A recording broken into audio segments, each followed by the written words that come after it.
Welcome to Advisory Conversations with Tim Seymour and Deb Halliday. This podcast is for accounting professionals and financial coaches who are ready to step beyond compliance and into advisory.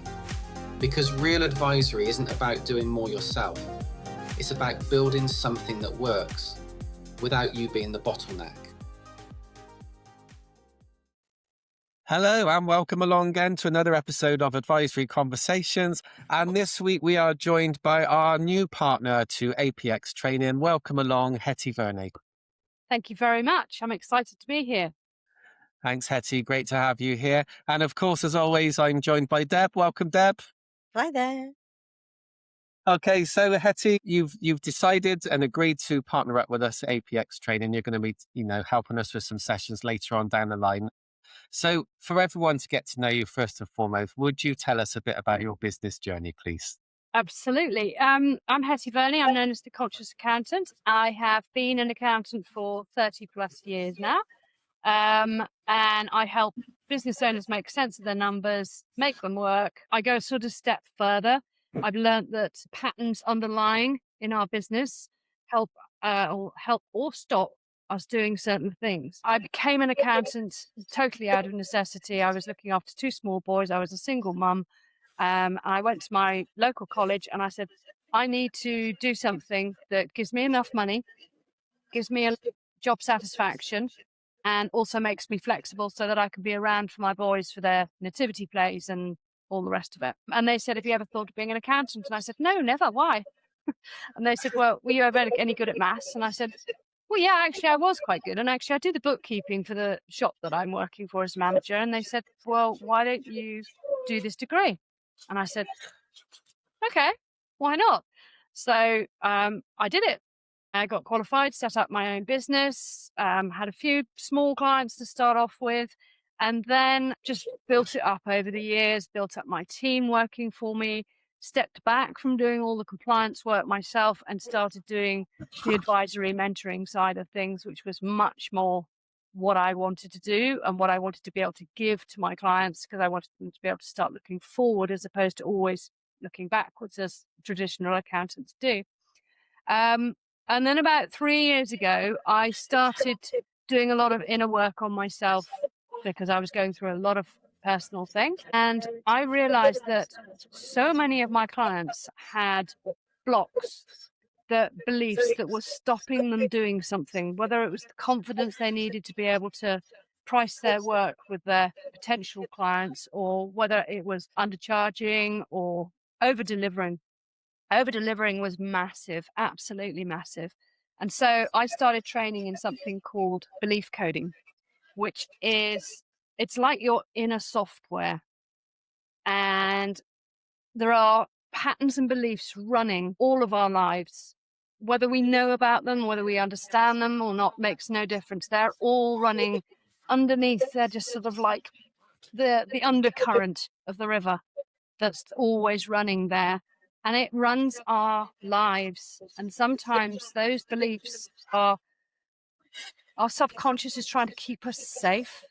But actually what it's doing is it's hampering us growing, doing the things that we want to do. So when I'm working with my clients, I have people who are undercharging, as I say, over-delivering, but they're also avoiding their numbers. They're scared of the spreadsheet or the bank statement. And so therefore, whatever work you're doing with them on their numbers is actually not going to make the slightest bit of difference.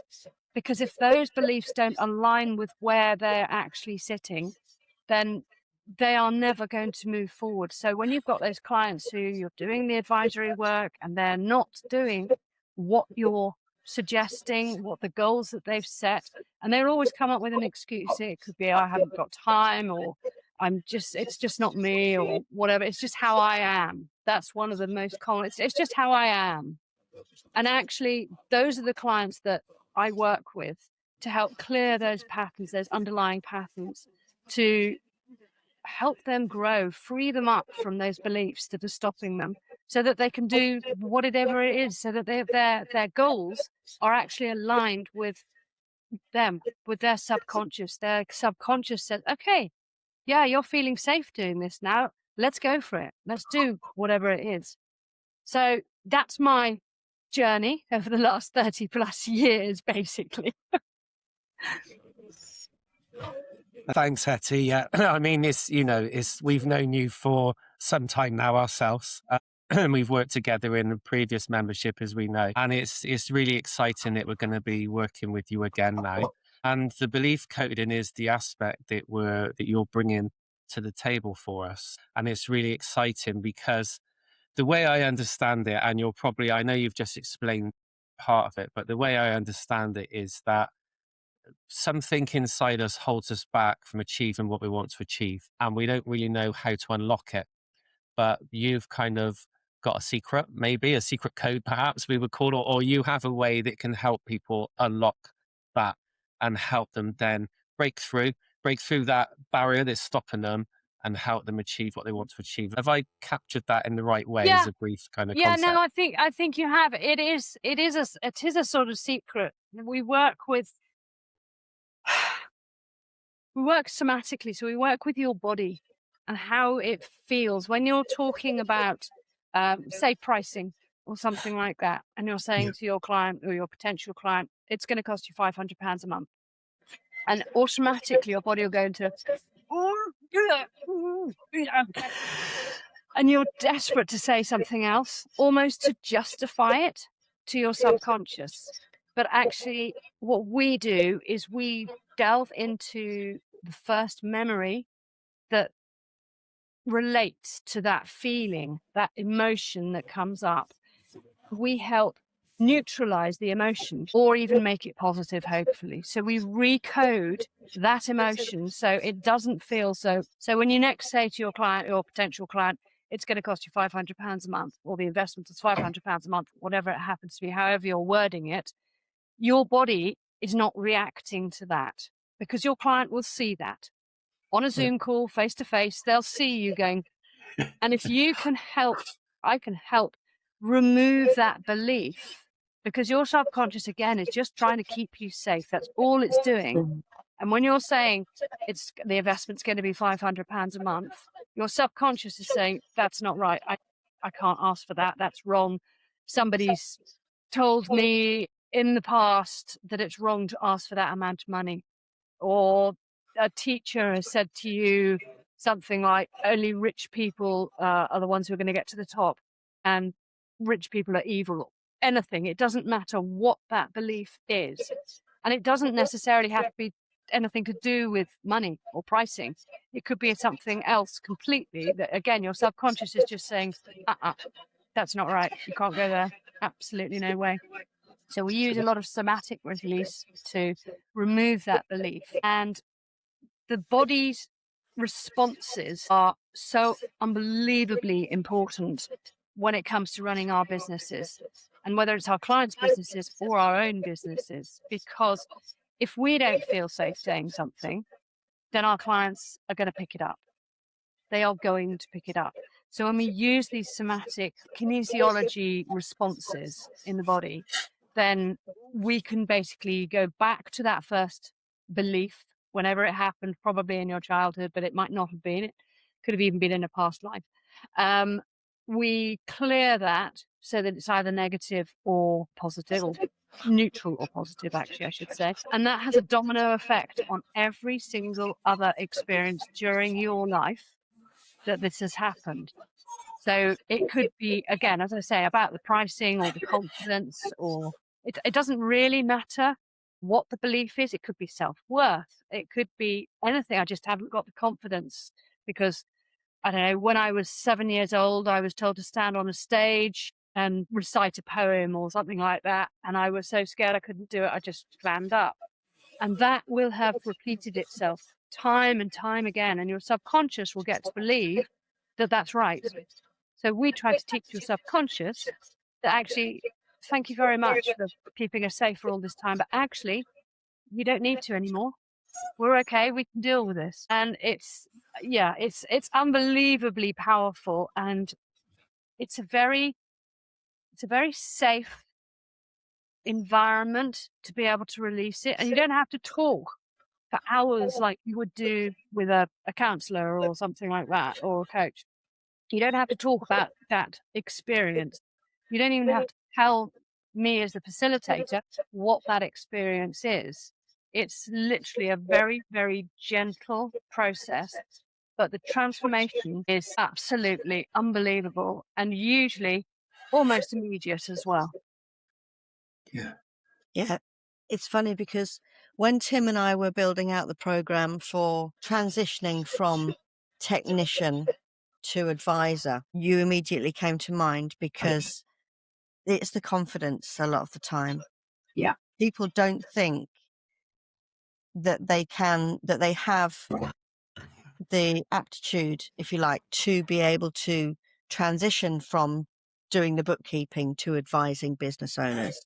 Yeah. And it's understanding that the skills that they have are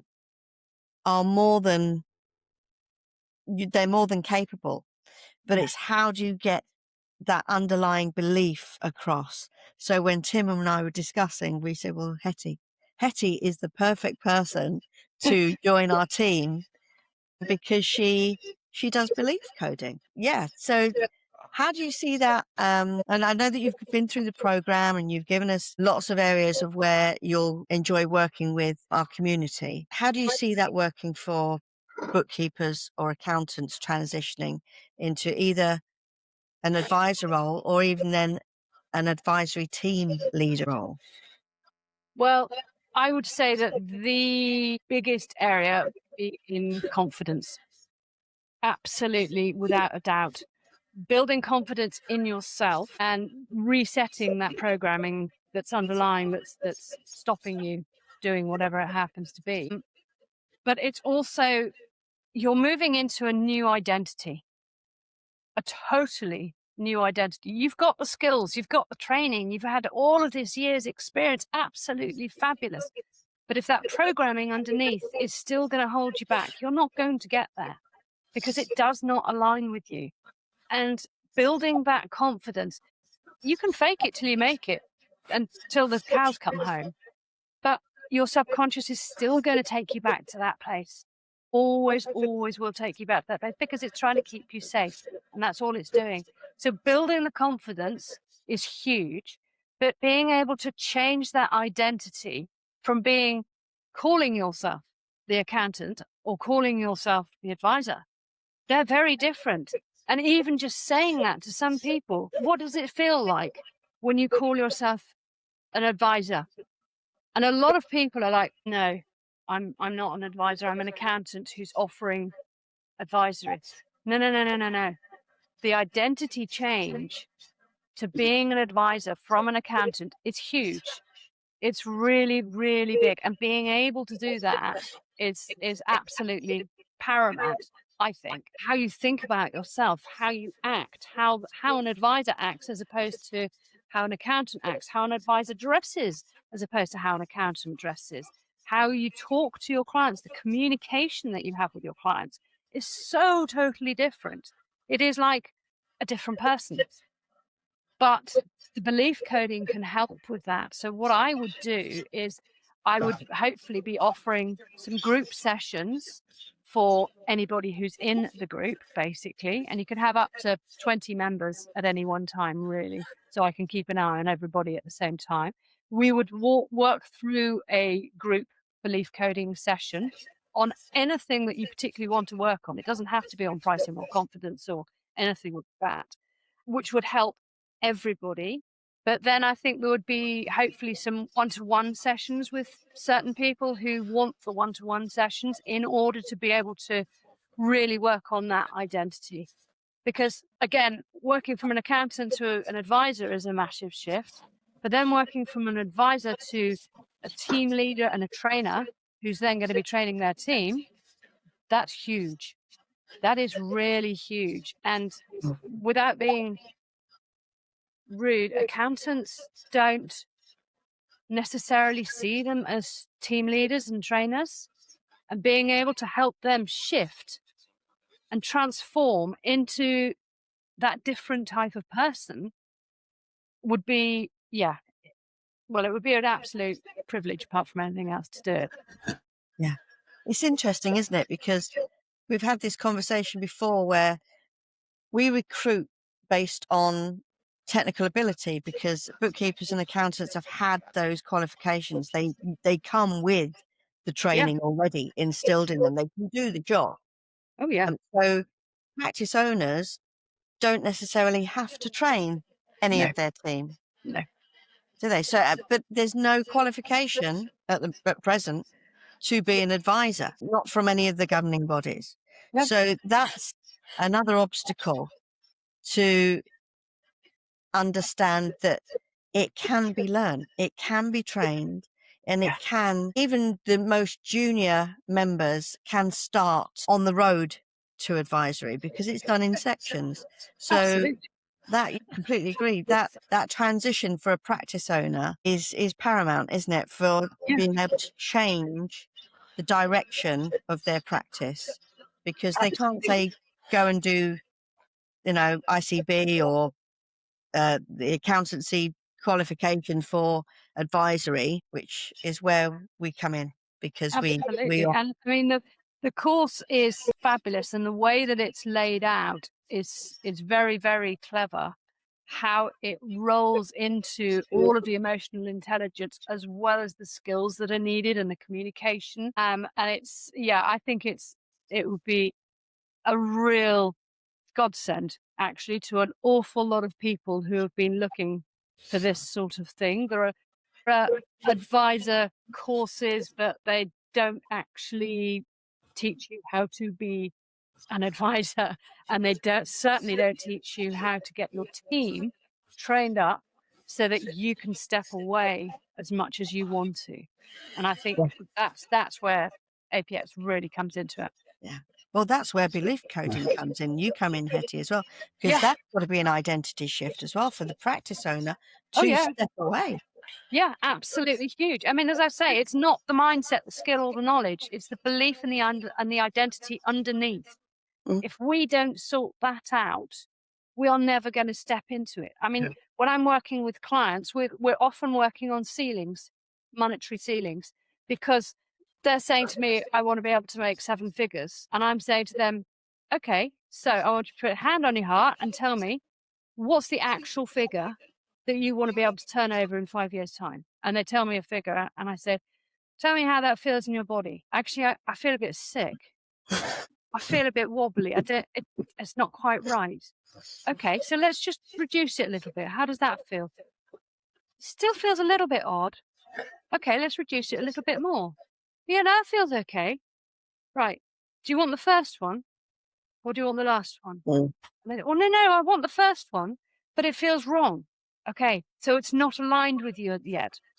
That's not where your identity is at the moment. This episode is also supported by the Business Course Library, a ready-made resource designed for accounting professionals to share with their clients, helping answer common business questions without taking up your time. Access is available through subscription, with new content added regularly. So we can work on the third figure if that's where you want to work to. But if you want to work to that top one, then we need to start working on your identity, because you are going to be a very, very different person. Even from changing from a business owner to being a CEO, it's a huge identity shift. It's not like, okay, fine, well, I'm a CEO now. No, you're not. You're not. You're not behaving like one. You're not dressing like one. You're not communicating like a CEO yet. You're communicating like a business owner, and being able to help our clients see that. And I think what are we calling them? Your cohorts, basically, they need to be able to communicate this with their clients as well. So they need to be able to say to their clients, look, the reason that you're not feeling this is quite right, or you're not doing your goals, whatever it happens to be, it's because there's something blocking you. And I can understand that. I get that. I've had that myself. And as soon as you say that, again, you're a trusted soundboard. And once you can be a trusted soundboard and a trusted advisor to those clients, you can go miles and miles, basically. Yeah, that's where your skill set is so unique, Hetty. I mean, for us as a team, you've been an accountant for 30 years, you have a practice, you're a business owner, you have a team, and you're belief coding expert. I mean, it's just Where else do we find that? I don't think you do. I think I may be the only one in the world who does all of that, to be honest with you. Yeah, so we're so fortunate, and we get on. We've known you for a number of years. We get on with you absolutely fantastically. You're a great person. Thank you. We to have a good know. laugh. Yeah, we do have a good laugh. We have fun. Certainly have fun. Yeah. So I think I'm so pleased that you're an addition to our team. Thank you. No, I'm very excited. I think it's going to be a really exciting time. I can't wait to do group sessions, one-on-one sessions, whichever it is that we decide to do it. We'll be doing all of those, Hetty. Excellent. Perfect. Hetty, I'm going to put your website on the screen so that anyone can reach out to you. Thank you. So that's www.chviassociates.co.uk. And if anyone wants to reach out to you, they can contact you through there. Are you happy with that idea? Absolutely fine. Yeah, no problem at all. Thanks, Hetty. Is there anything else we need to ask you about belief coding? I've been sat in the background listening a little bit, and you said that a lot of people have a belief that comes from something that's happened in their childhood. So I've been sat here, and the thing that pops into my mind straight away. So this is probably, I'm not being a guinea pig here for you, but I'm just sharing because it might help someone listening to think, oh, right, okay. The thing that popped into my mind straight away, which is probably fresh because me and Deb have talked about this not so long ago, is that on my last school report, I was told in no uncertain terms by more than one teacher that I would not amount to anything or not amount to much. Now, I've never forgotten that. Now, my belief is that I'm the sort of person that sticks two fingers up to that kind of comment and says, I'll show you, right? And that's how I kind of feel that I deal with those kind of negative comments that you get throughout life. But I don't know, because I'm questioning now whether that is how I deal with it or whether I'm being held back by something to do with that. So I'm throwing it out there because I think it's an important question to ask because it kind of demonstrates how this works, I would say. Absolutely. So what I would say, first of all, is your subconscious has basically given you a memory, which is one of the things that we would work on. I would say that memory is almost definitely holding you back in some way. Do you want to do a test to see if it is? If you want to. Okay, I didn't intend on being a live guinea pig, but what the hell? No, I know you didn't, but I'm going to do it anyway. I just want to test something, okay? I want you to stand up, side on to me, so I can see you. Stand up? Yep. You really want me to do this on camera? Yep, go for it. Okay. Put your hand on your heart and say, my name is Tim. My name is Tim. Do you feel yourself swaying at all anywhere? Not really, no, I'm okay. Probably slightly forwards, I would say, now you've asked the question. Okay, let's ask it again. My name is Tim. My name is Tim. Slightly rocking backwards and forwards, I would say. Okay, yeah, it does look like you're rocking backwards and forwards. Yeah. Okay, this might not work with you, this particular one then. Oh, So, my name is Hetty. My name is Hetty. So you're going backwards in that one? Yeah, I would say. Now say yes, yes, yes, yes, yes. Yes, yes, yes, yes, yes. This episode is sponsored by APX Training and Development. If you're looking to step into advisory or build a team that can deliver it consistently, APX provides structured training designed specifically for accounting professionals. You can find out more by joining the waitlist for upcoming programs. Yes.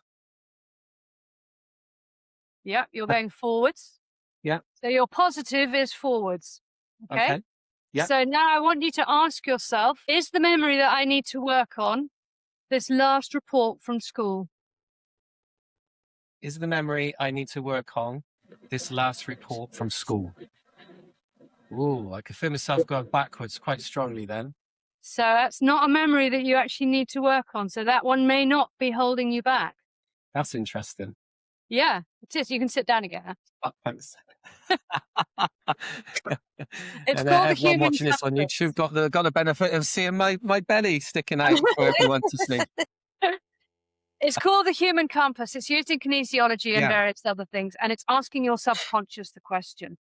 So if I Oh. do it, okay, so you're going to see me now sideways as well. My name is Hetty. I have a very strong Yeah. positive. My name is Bob. Is the memory I need to work on my final report at school? No. Is the memory I need to work on my pricing ceiling? Yes. So that automatically tells me which belief it is that's holding you back. And you Okay. can use the human compass with everything and anything. Doesn't matter what it is. It is unbelievably powerful. I use it literally with everything. Should I accept this client? Should I not work with this client? And I trust my subconscious to give me that answer. But then the belief coding goes further because we work on whatever trapped emotion it is that's connected to that memory, how old you were when you came up. And then we actually go through the actual reprogramming of it. And it's, as I say, it's incredibly transformational. That's really interesting. I could honestly strongly feel myself being pulled backwards when I said what the problem might be. So my instinct of saying 2 fingers up to that, I'm going to show you, is probably right. Yeah. But it was interesting to try it because it gives me a bit more, that is what I do. I would say But that there might be something else. There's a deeper memory in there somewhere that course. might need to be worked on that one. Yeah. I would say everybody is held back by something. I think we all are. I mean, our subconscious is all formed in between the ages of 0 and 7 by everything and anything that's happening in our lives. And it could be good things, it could be bad things. It doesn't matter, but it's how our subconscious has interpreted those at the time. So just because a teacher has said to you, you'll never amount to anything, your subconscious is trying to keep you safe by saying, no, better not do that. You better stay in the comfort zone because it's safer. But you're saying, well, no, actually 2 fingers up to that one. Tough luck. So basically you're talking back to your subconscious and saying, actually, that particular belief is not going to keep me safe. I want another one now. It's our inner critic. Yeah. It's our little parrot on our shoulders. We love a parrot on our shoulder, don't we, Deb? I know you do. But it's very, very powerful. And being able to use it throughout the course for both the accountants and the bookkeepers and their teams, I think could be really powerful, really transformative for them all. And not just in their businesses either, in their personal lives as well. Because it has, as I say, a domino effect on everything throughout our lives. Amazing. Yeah. Amazing. Thank you. Sorry, I get Hetty. rather passionate about it. No, don't apologise. Yeah, we love it. And there you are. One more time, if you want to contact Hetty directly, hvassociates.co.uk. And of course, the other way to be in Hetty's world is to come and join us at APX training, where you can benefit from all 3 of our collective minds of wisdom around creating teams for advisory, etc. So you can go to apxtraining.co.uk for that as well.